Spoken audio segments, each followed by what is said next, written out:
Bonjour, allez, épisode 4. Toujours dans ce travail sur soi par rapport à la notion du don. Nous sommes toujours dans l'analyse de ce verset et on se rappelle que celui-ci nous indiquait « Car fournir, tu lui fourniras à celui qui a besoin, ce dont il a besoin.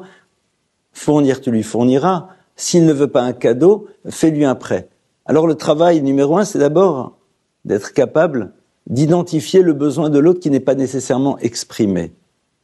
Mais une fois qu'il a été identifié, ou alors que l'autre même a verbalisé, à ce moment-là, réfléchir qu'il n'est pas toujours si simple pour quelqu'un de recevoir. Parfois par honte, par gêne, ou alors, et on en parlera par la suite, parce qu'il n'a pas envie de se sentir redevable. Vous savez, ces fameuses dettes que parfois le donneur construit, ou que parfois le receveur se construit lui-même. Il se sent en dette, même si celui qui donne ne veut pas créer de dette. Ça, c'est encore un autre sujet, rassurez-vous, on l'abordera aussi. Mais là, pour l'instant, on s'arrête sur « s'il ne veut pas de cadeau, fais-lui un prêt ». Traduction, raconte, lui, une histoire fausse, mais le but, c'est qu'il ait reçu ce dont il a besoin. On va prendre un exemple très concret. Cette personne est là et nous dit voilà, j'ai besoin actuellement, et nous on a envie de lui donner, et grâce à Dieu on peut lui donner. Mais on sent bien que ça va être difficile pour lui. Alors on va dire, écoute, si tu veux, si tu as besoin, j'ai justement actuellement une somme, voilà, si je peux la mettre à ta disposition, tu me rembourseras. Bon, écoute, si c'est dans 2 ans, ça va quoi. Puis 2 ans après, on oublie évidemment de demander le remboursement. Donc, on a préservé le kavod, l'honneur de la personne, le fait qu'elle est difficile à demander et à exprimer le fait qu'elle est dans la difficulté. Ça, c'est ce qu'on appelle travailler dans la finesse, dans la subtilité. Et si on réfléchit, entre vous et moi, et surtout pour ceux qui ont déjà des enfants, et ceux qui en auront vont le découvrir, c'est exactement ce que l'on fait parfois avec nos enfants lorsqu'on se rend compte qu'ils ont besoin de quelque chose mais qu'ils n'en veulent pas. On invente une stratégie. J'adore cet exemple. Au passage, je le cite dans mon premier livre, Les 4 coupes de lait. Eh bien, c'est ce que j'appellerais la stratégie des antibiotiques. De quoi s'agit-il ? Les enfants, parfois, lorsqu'ils sont petits, n'ont pas trop envie de prendre ces antibiotiques, soi-disant au goût de fraise ou de banane. Alors moi, je vois bien la personne qui dira à son enfant « Écoute, tu veux pas le prendre à la petite cuillère, tant pis, je ne te le donne pas. » On ne fera jamais cela. Tu ne veux pas le recevoir de la manière classique ? Je vais inventer une stratégie pour que tu le reçoives quand même. On va mélanger ça avec un peu de confiture dans le yaourt. Pourquoi ? Parce que qu'est-ce qui est important pour nous ? Ce n'est pas tant qu'on donne l'antibiotique à l'enfant, mais qu'il le reçoive.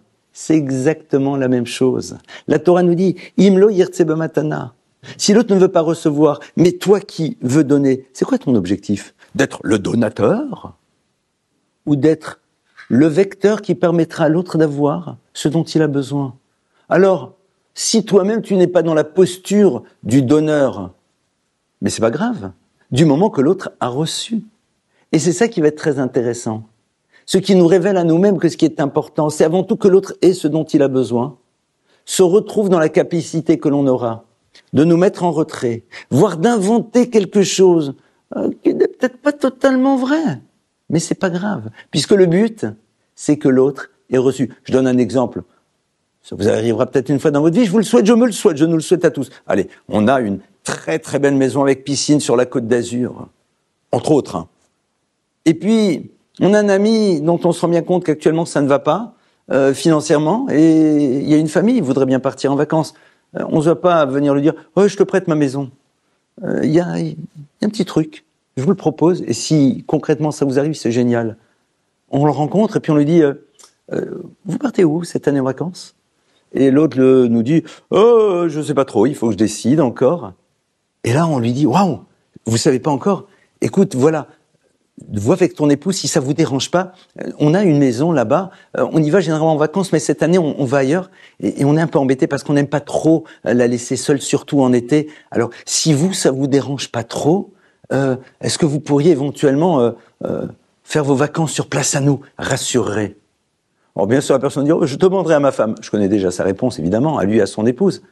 Mais c'est ça. Imlo yirtse b'matanaten lo balva. Lui est heureux, parce qu'il est content, il a l'impression qu'il te rend un service. et il a reçu ce que tu voulais lui donner, mais en respectant sa sensibilité. Voilà ce que la Torah nous propose.